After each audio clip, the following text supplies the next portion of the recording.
Here are the top stories for today, January 26, 2022. The government partially hits the brakes on strictly enforcing the no vax, no ride policy. Unvaccinated workers in NCR and those who only have their first doses can only board public transport until February 25.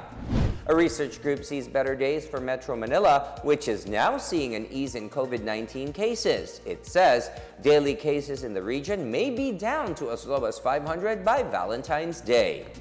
The military vows a final push to curb communist terrorism before the end of the Duterte administration. The palace also hopes that the next government will sustain the gains of the anti-insurgency campaign. And the leaders of the United States and European nations meet to discuss measures to ease simmering tensions between Russia and Ukraine.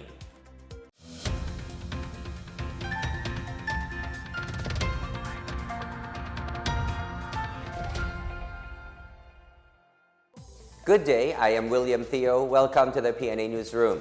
Unvaccinated and partially vaccinated workers in Metro Manila will only be given until February 25 to continue riding the public transportation in and around the metropolis.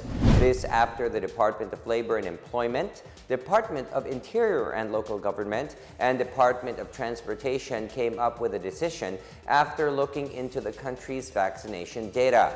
DOTR Undersecretary Artemio Tuazon Jr. says the joint decision made by the DOLE, DILG, and the DOTR supports the government's ongoing thrust to ramp up vaccination efforts, especially amid highly transmissible Omicron variant. He says the decision intends to protect unvaccinated and partially vaccinated workers from contracting COVID-19 and later developing severe infections.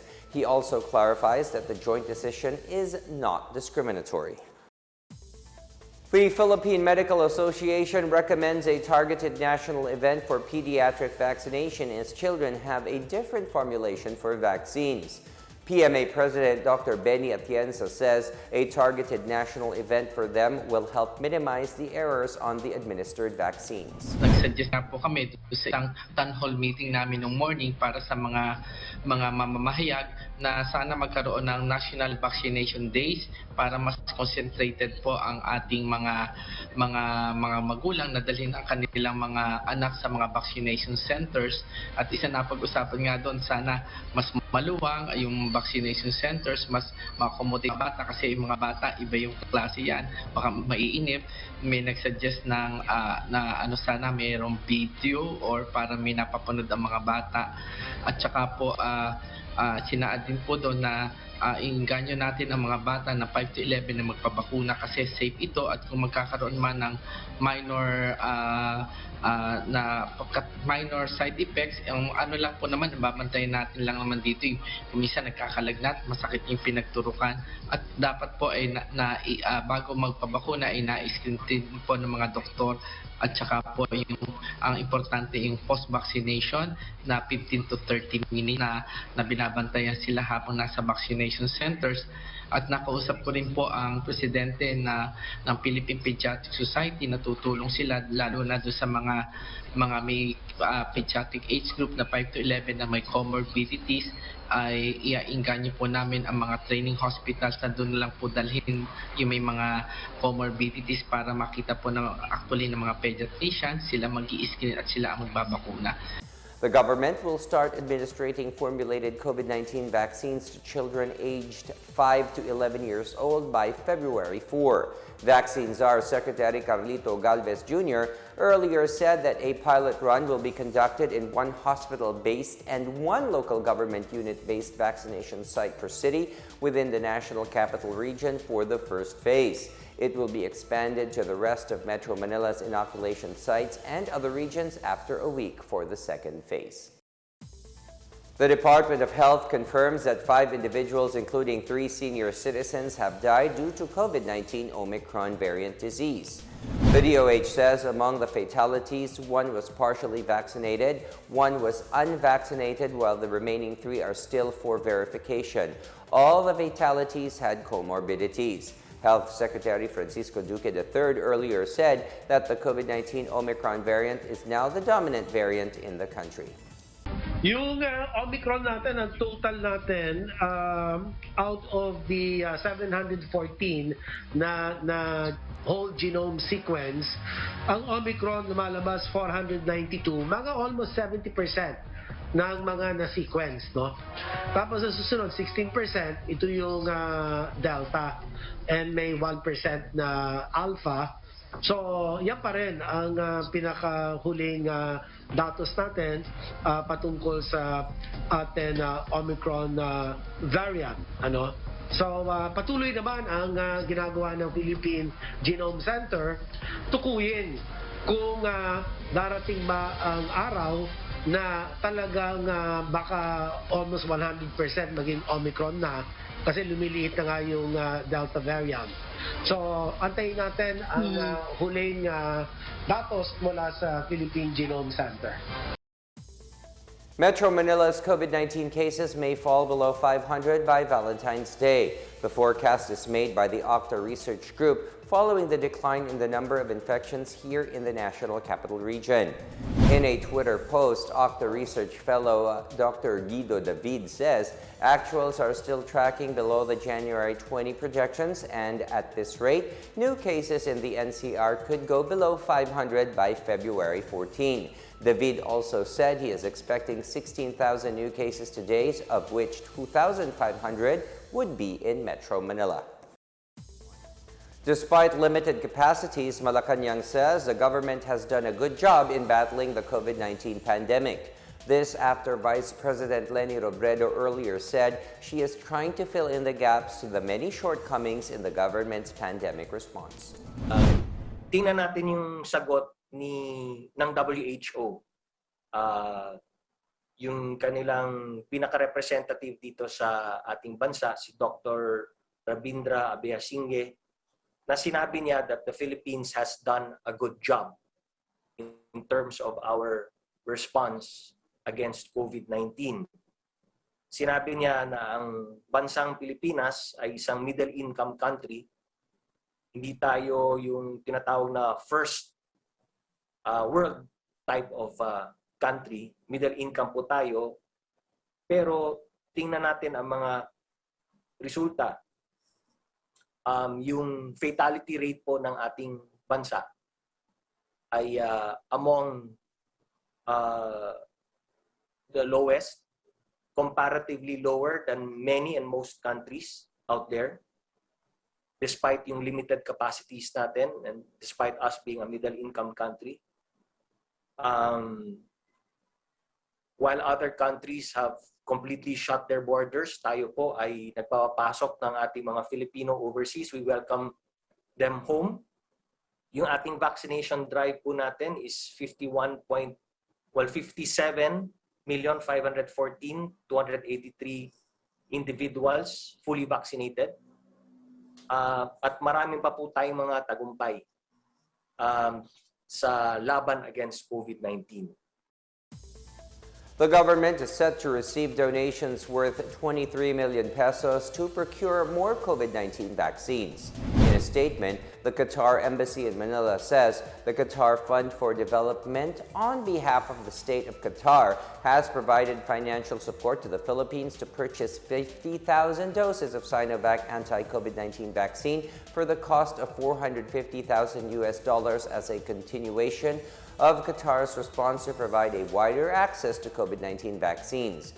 It says the assistance is an extension of Qatar's commitment to stand with the brotherly and friendly countries affected by the pandemic. Khalifa bin Jassim Al Kuwari, Director General of Qatar Fund for Development, says the latest aid affirms Qatar's active role and efforts in battling the pandemic, as well as its position to assist friendly and fraternal countries like the Philippines overcome the global health crisis. Qatar also donated about 50,000 doses of coronavirus vaccines to Manila last November 2021. The National Bureau of Investigation is already looking into phishing of bank accounts on a broader scale. This after more public school teachers report losing their money from their land bank payroll accounts. Land Bank says its initial investigation shows that while its systems remain secure, the devices of the teachers were hacked via phishing, which compromised their personal information. Teachers Dignity Coalition Chair Benjo Basa says the group is not blaming Land Bank, but they are asking for an investigation. He says the teachers were hurt as Land Bank seems quick to conclude that their devices were compromised. Justice Secretary Menardo Guevara says he is set to issue a separate directive to the NBI in the case of the teacher victims. Still ahead, the COMELEC will continue the printing of poll ballots amid reliefs granted by the Supreme Court to some rejected candidates. Details ahead, keep it here on the PNA Newsroom.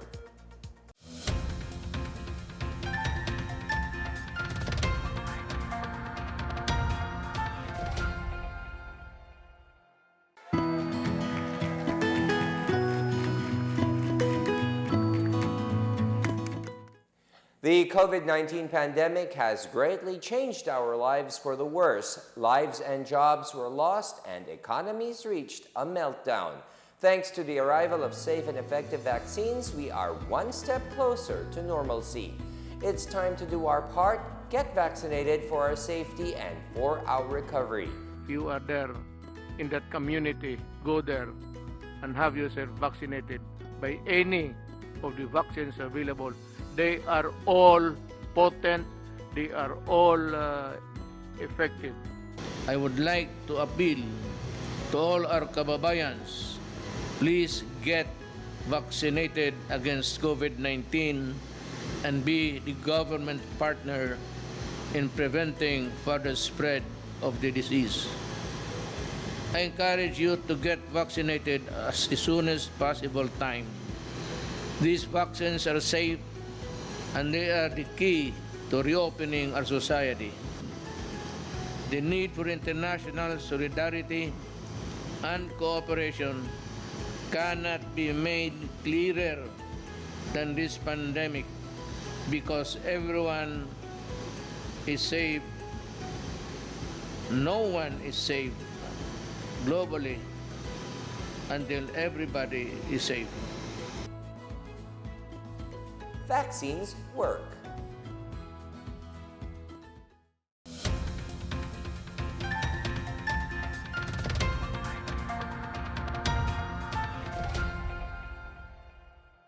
Armed Forces of the Philippines Chief General Andres Centino has directed all military commanders to crush the local communist insurgency threat before President Rodrigo Duterte's term ends in June.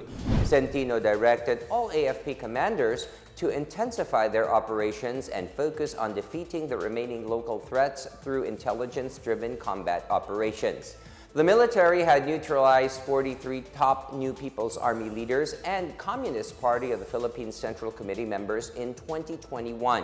Likewise, 10 CPP-NPA guerrilla fronts have been dismantled, while more than 3,000 members and supporters have withdrawn their membership. The AFP also reported the surrender of 144 members of the Abu Sayyaf group, 41 members of Dawla Islamiyah, and 249 members of the Bangsamoro Islamic Freedom Fighters. Centino, meanwhile, directed the AFP's engineering units to lead in humanitarian assistance and disaster response efforts so that regular forces can shift their focus on internal security. Meanwhile, Malacanang hopes the next administration will continue the government's fight against communist insurgency. Acting Presidential Spokesperson Cabinet Secretary Carlo Nograles said the palace hopes the next president will continue the accomplishments of the National Task Force to End Local Communist Armed Conflict, or NTF-LCAC. The NTF-LCAC that institutionalizes a whole-of-nation approach in obtaining exclusive and sustainable peace as a solution against communist terrorists. Nograles also cited the Enhanced Comprehensive Local Integration Program, or ECLIP, and the Barangay Development Program, or BDP, which aids former communist rebels and villages cleared of insurgency. A former New People's Army rebel who surrendered to authorities in Aurora Province has reunited with his family, whom he has not seen for 12 years. 37-year-old Berboy Calara Abiendo finally saw his parents, who came all the way from Bulacan on Monday with the help of government troops. The former rebel surrendered on January 17 and turned over his firearm the following day. Lieutenant Colonel Leandro Rubio, commander of the Philippine Army's 91st Infantry Battalion, said one of their goals is to bring together former rebels and their families and give them a new opportunity to lead peaceful lives. Rubio reiterated his appeal to the members of the terrorist group to lay down their arms and avail of the government's enhanced comprehensive local integration program.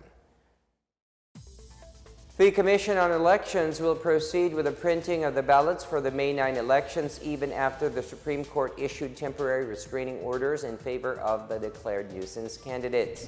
COMELEC spokesperson James Jimenez said the names of senatorial aspirant Normal Cordero Marquez, Vice Presidential bet Wilson Carretero, Ahmad, and party list group Juan Pinoy were not included in the official ballot as the serialization of the ballot has been completed. He said it was not the first time that the poll body received a TRO from the Supreme Court, but it still proceeded with the ballot printing. Jimenez, however, said the poll body prepared in case the High Court's orders to stop the printing of the ballots.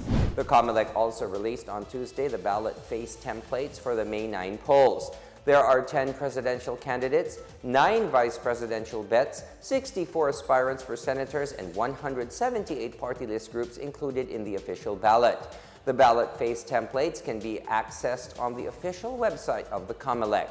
Earlier, the COMELEC said the national and local positions will be on the front page of the ballot, while the party list groups will be at the back. The ballots will be different from the ones to be used in the local polls and overseas elections. Meanwhile, overseas voters will only pick bets for president, vice president, senator, and party list. In our business news, the Department of Energy, or DOE, assures the public that there will be enough power supply during the May elections. Energy Director Mario Marasigan said the outlook hinges on the start of the original commercial operation of GN-powered Dinginin 2, which has a maximum capacity of 668 megawatts by April. Marasigan said the DOE, along with the Energy Task Force election, identified possible solutions if there will be delays on the operation of GN-powered Dinginin 2. He said the SMC Mariveles power plant is also expected to be online with a capacity of 150 megawatts. On the other hand, they expect up to 350 megawatts from optimizing the Luzon-Visayas interconnection. DOE Undersecretary Felix William Puentabella said the Energy Task Force election will be working and coordinating closely to ensure that there will be no power interruption on election day. The Binondo Intramuros Bridge project in Manila is nearly 90% finished and expected to open to vehicular traffic by Holy Week. Department of Public Works and Highway Undersecretary Emil Sadain said the 680-meter bridge project across Pasig River is nearly finished, with the main bridge itself having 2 lanes in each direction complete. However, the construction of ramps on the Binondo and Intramuros side are still ongoing. The newest bridge in Manila is expected to benefit about 30,000 vehicles daily. It also provides extra space for pedestrians and a dedicated lane for bikers. The 3.39 billion peso project is financed by a government aid grant from the People's Republic of China. It is one of the flagship infrastructure projects of the DPWH under the Duterte administration's Build, Build, Build program.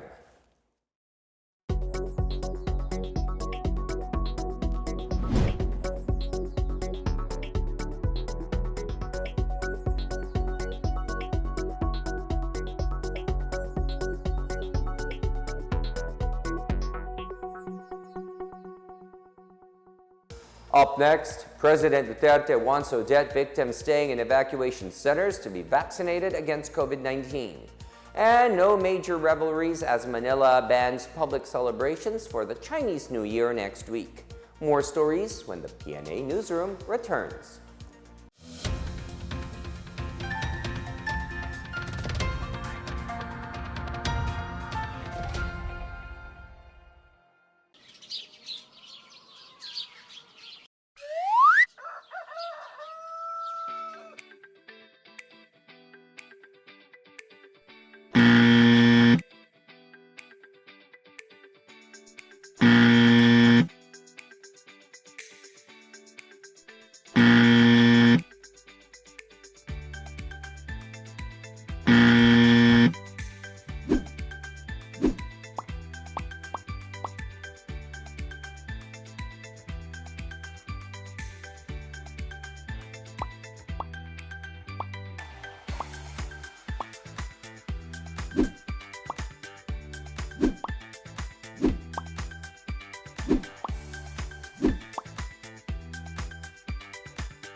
President Rodrigo Duterte wants the government to build safe temporary shelters for the families affected by Typhoon Odette in far-flung communities.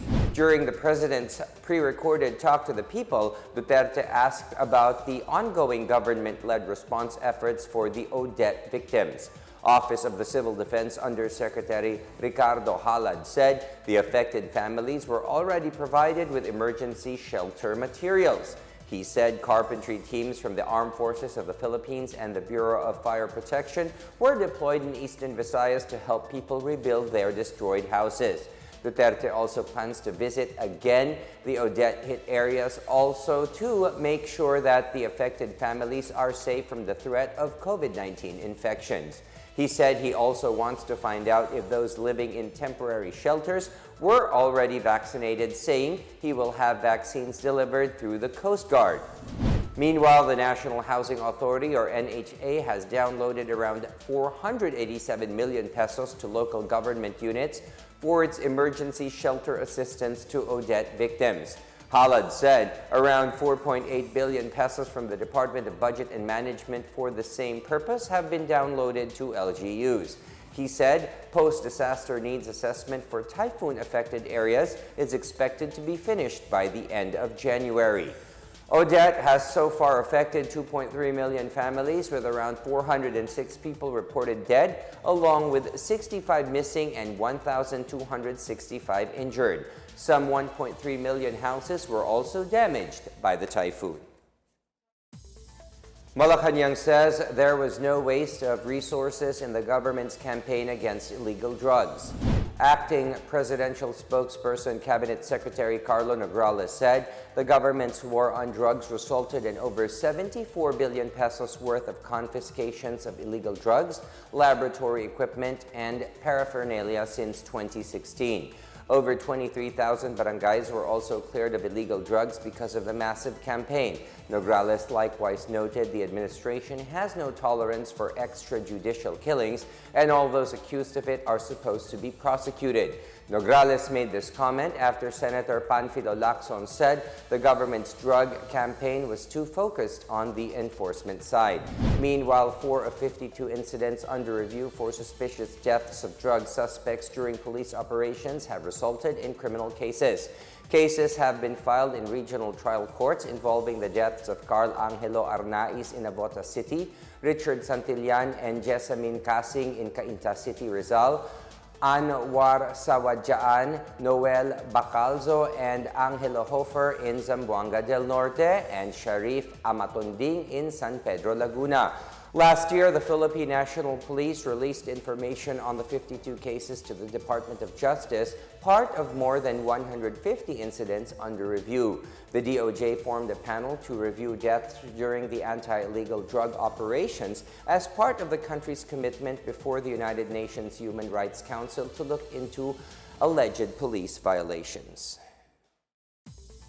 In our news overseas, U.S. President Joe Biden has spoken with European leaders regarding the tensions between Russia and Ukraine. In a statement from the White House, the United States and its allies reiterated their continued concern about the Russian military buildup on Ukraine's borders. They also expressed their support for Ukraine's sovereignty and territorial integrity. During the call, the leaders expressed their shared desire for a diplomatic resolution. They also planned joint efforts to deter further Russian aggression against Ukraine, including preparations to impose sanctions. Russia has reportedly amassed over 120,000 troops on its border with the former Soviet Republic, a move that it described as a military exercise while accusing the United States of causing tension. In sports, the Philippine Sports Commission has put on hold the mediation between pole vaulter E.J. Obiena and the Philippine Athletics Track and Field Association on hold. This came after Obiena announced his decision to back out of the mediation process. The PSC said that it would just wait for Obiena to retract his withdrawal and finally say yes to instead of canceling it. The PSC insists that mediation is the best way to finally put to rest the rift between Obiena and the PATAFA over his liquidation issues. Meanwhile, Philippine Olympic Committee President Bambol Tolentino disclosed that Obiena is joining the Philippine team that will compete in the Southeast Asian Games in Hanoi this May. Tolentino said the International Olympic Committee charter allows Obiena, the defending SEA Games men's pole vault champion, to compete even without an endorsement from PATAFA. Meantime, the POC vowed to look for private funding for Obiena so he could compete. The city government of Manila has canceled all public celebrations of the Chinese New Year on February 1. Mayor Francisco Isko Moreno Dumagoso signed Executive Order Number 11 on Tuesday, canceling all public activities such as the Dragon Dance, particularly in the Binondo district, from January 31 to February 1. The mayor also banned firecrackers and the selling of liquor from January 31st to February 1.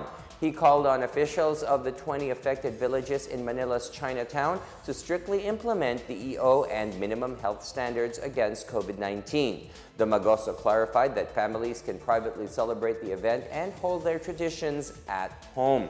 This is the second year that the city canceled public Chinese New Year celebrations because of the pandemic.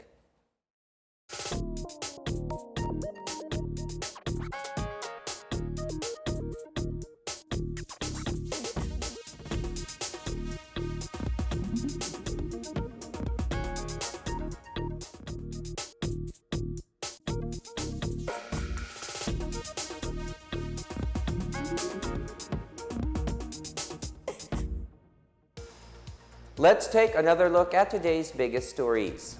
The government partially hits the brakes on strictly enforcing the no vax, no ride policy. Unvaccinated workers in NCR and those who only have their first doses can only board public transport until February 25. A research group sees better days for Metro Manila, which is now seeing an ease in COVID-19 cases. It says daily cases in the region may be down to as low as 500 by Valentine's Day. The military vows a final push to curb communist terrorism before the end of the Duterte administration. The palace also hopes that the next government will sustain the gains of the anti-insurgency campaign. And the leaders of the United States and European nations meet to discuss measures to ease simmering tensions between Russia and Ukraine. As Filipinos, we all have a vital role to play in preventing the spread of COVID-19. So remember, wear your face masks and face shields, wash your hands often, practice safe physical distancing, go out only for essential reasons, and get vaccinated as soon as possible to protect ourselves, our families, and the community. Together, we can beat COVID-19.